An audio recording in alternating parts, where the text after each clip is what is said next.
Good morning, everyone. We're back for another update video here at Universal Orlando.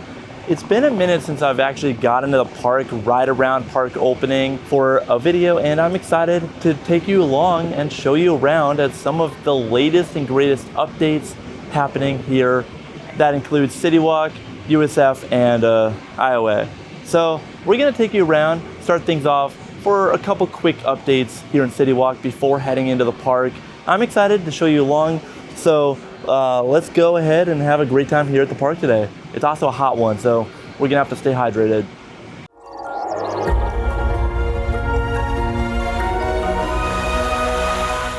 To start things off, actually right behind me is going to become the all-new Luke Combs Category 10 restaurant and bar.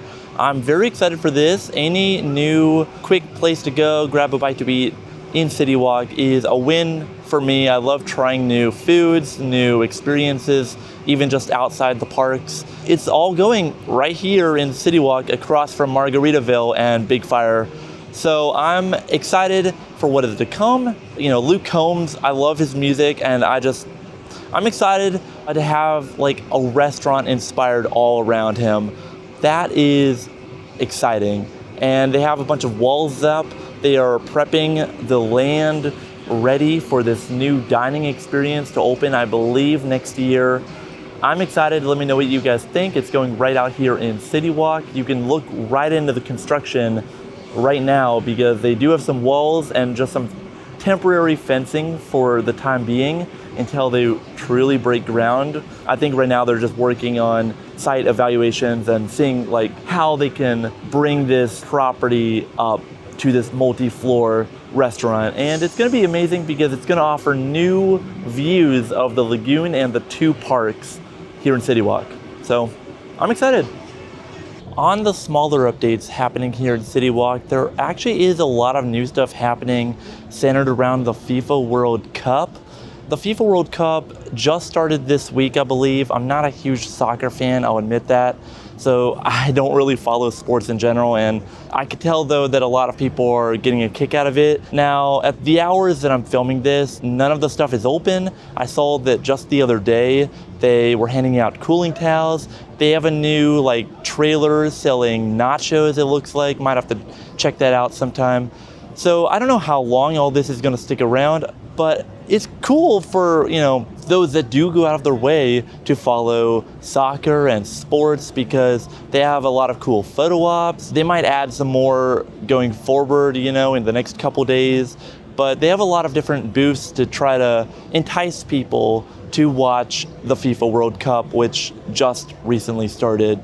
So that's cool, another little experience that a lot of people might take a moment to quickly stop by on their way heading into the theme parks. Now let's make our way up to the front of the park and check out some of the more major updates happening here at the resort. Right off the bat, I just wanted to say that it is a very hot summer day here at the park. My phone says it feels like 98 degrees. Got myself a nice cold Celsius to quench my thirst. I might have to do a video sometime talking about all the ways you can stay cool while here at the park.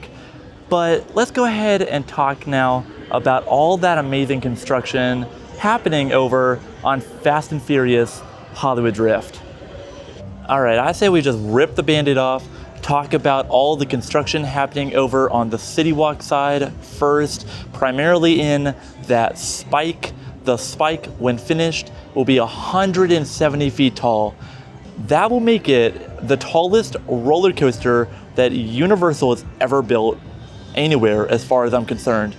So that's going to be massive, such an eye drawer. You can actually see it when approaching the parking garages driving in. We saw it this morning, and they keep teasing us, I feel like, because the topper that will actually finish off the spike is just sitting there. It's just sitting there on the ground. There wasn't a whole lot of action happening on that side of the construction progress, at least when we got our chance to see it today. most of the construction actually happening right now this morning over on by the load station, over past Jimmy Fallon. But out in City Walk, not a whole lot of action this morning. I think now that it's the weekend when I'm filming this, they're saving some of that work, some of the more heavy lifting work for the weekdays, which makes sense. But all that construction, so much has been finished in the short time that we've been away from the parks. Last time we were actually here was only a week ago, I think 2 weeks ago for a video. And now so much more of the track has been installed. You know, they keep teasing us with that spike. Like, are they going to put up the last bit of pieces or not? I'm excited. I'm a big roller coaster nut. So this is literally the kind of ride that I've dreamed about Universal building for years, and we are finally getting it. Now, this spike was actually supposed to be on the Hollywood version of the ride. They obviously did not do that, and now they're building it here, which I'm excited that, you know, that's kind of proof of concept that no idea dies here at Universal.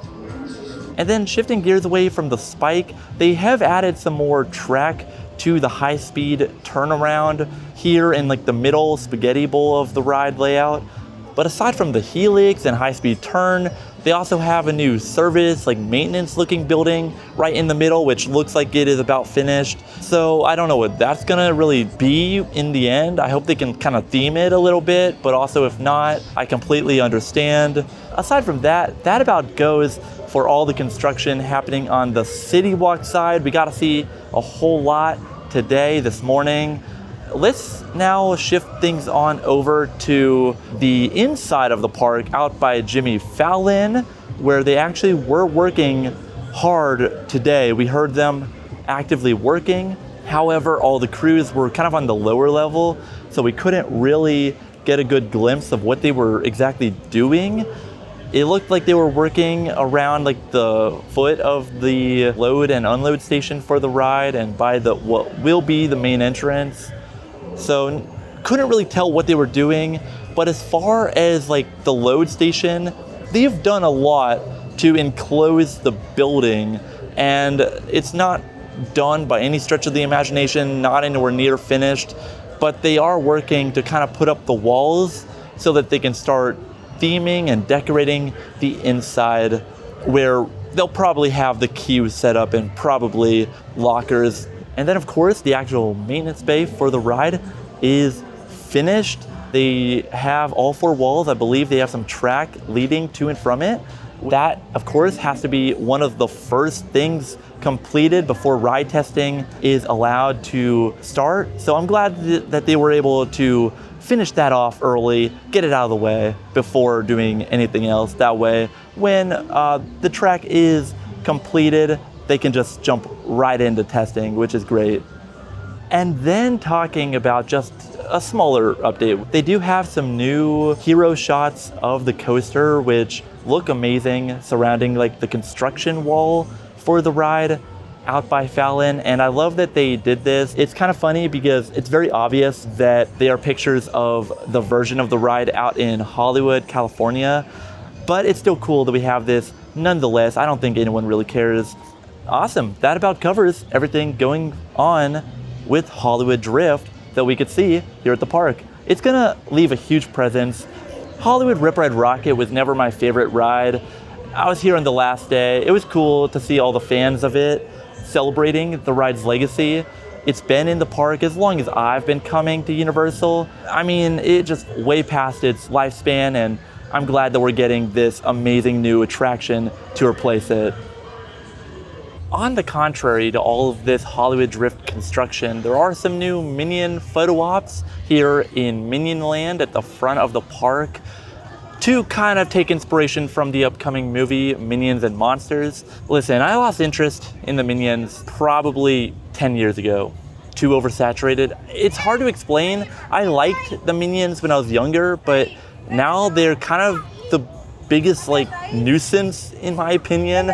Like Universal, we don't need all of these Minions right up just smack dab in the front of the park. But hey, if you like the Minions, there are some new fun photo ops for the upcoming movie. Some big monsters on the buildings here at the front of the park, and of course on top of the Minion Cafe. So if you like the Minions, you know, you like the 2 rides here, then you're probably gonna enjoy these nice photo ops. For me, just something, you know, just a fun little addition to promote the new film as you kind of walk through the park to get to the next ride. A couple of the smaller updates here at the park. There's a new Trojan horse photo op in Central Park right next to the Hollywood area. Of course, this to promote the all-new movie, The Odyssey, and I am very excited for that film in particular.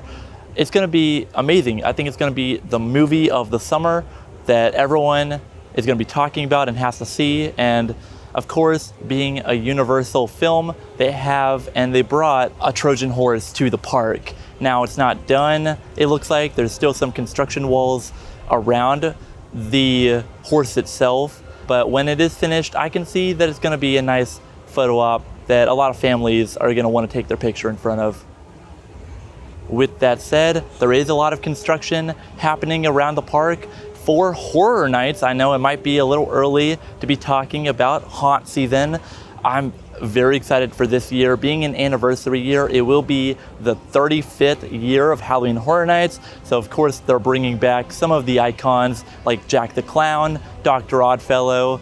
I'm excited to talk about Horror Nights any time of the year, and looking forward to this one out here kind of near Central Park and what will become a scare zone. They have a lot of the truss structures set up for lighting, maybe so they can hang different props. I don't know what any of this is gonna be when it's finished. I don't know what the scare zones are going to be for this year, but I am excited. And as it gets closer to the actual season in August, we're gonna learn more about what each of the scare zones and the storylines will be. But for now, it's just all about rumors and guessing. You know, it's been a minute since we've park top utilizing the Hogwarts Express from the King's Cross station side. Really cool coming in that way. I love the Hogwarts Express, an amazing line of transportation between the 2 parks. But let's talk about everything happening over here in the Lost Continent at Islands of Adventure. Walking in, it doesn't even look the same anymore. Like the 8th Voyage of Sinbad stage show is no more. They have completely leveled that theater. I actually never got a chance to see that back when it was a thing here at the park, but it's just sad seeing it gone. And then an all-time classic for me, Poseidon's Fury, still standing for the time being, but you could tell around Poseidon's trident out front, a lot more open. They've torn down all the trees that used to be in that area. It definitely seems a lot less shaded. A final glimpse of the area before it's completely dismantled and torn apart. It's sad. I'm gonna miss the Lost Continent. This has been one of my favorite childhood memories coming here, and it's sad that it is going away. Who knows what will become of this area? I know rumors circulating around it being Pokemon. Pokemon just does not fit with the theme of this park. I'm going to stand by that. Hopefully they can deliver on a great area with great attractions.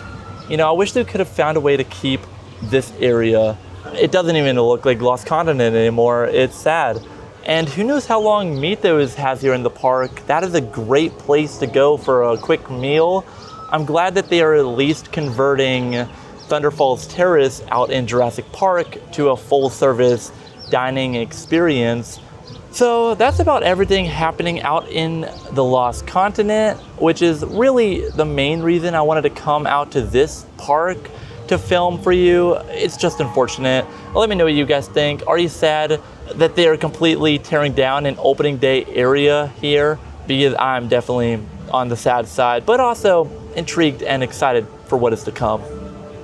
Welcome to Jurassic Park. That was my best John Hammond impression. My heart is so happy because we finally have the bridge cutting from Hogwarts straight into Jurassic Park back open from its very lengthy refurbishment. Now, I'm not just excited because we get those amazing views of Hogwarts Castle back, which it does look amazing, I must say, after its refurbishment, now that there are no more scrims or tarps up. But we also got the view of the famous arches from Jurassic Park. Jurassic Park, of course, being my all-time favorite movie, and I'm just so excited that we can finally walk under them again, get that grand vista point of view for all the pictures and videos, and I'm excited that that is finally back because we don't have the arches anymore out on the other side of Jurassic Park over by King Kong. When that ride opened, it kind of took up that piece of land. We only have the one pair of arches. So glad it's back. Now, one cool thing that I don't think was on my bingo card today is that Pteranodon Flyers is actually cycling, doing laps here in Camp Jurassic. Very cool. This ride, obviously a family ride, you need a kid to ride it. So even if it was to open, I would not be able to ride it today because I don't have a kid with me. But it is cool, nonetheless, to see it flying, doing laps, pterosaurs flying and roaming around the area. It's great. It's been closed for quite some time, so it's always a good thing when rides that have been closed are doing laps. It's usually a sign that they're getting ready to open. Of course, they have to hit their number of laps before they are allowed to see ridership. So this is just one step closer to the ride being back open here in the park. Anyway, that's all she wrote. Thank you for joining us for another update episode here on the channel. I love doing these type of videos because you never know what you're gonna see. Universal seems like they're working around the clock at all times to bring the parks up a notch, to step them up into the theme park world and be a world-class destination. And we did not even cover every little update. I just wanted to cover the big stuff. We got Hollywood Drift, we got everything happening out here in Islands of Adventure with the Lost Continent, so much more. Let me know what you guys think. And of course, if you are new around, be sure to subscribe down below. And you know what? Always leave a like on the video. It really does help us out in future content. And we're gonna get on out of here. Take care. Have a good rest of your week, everyone. See you in the next one.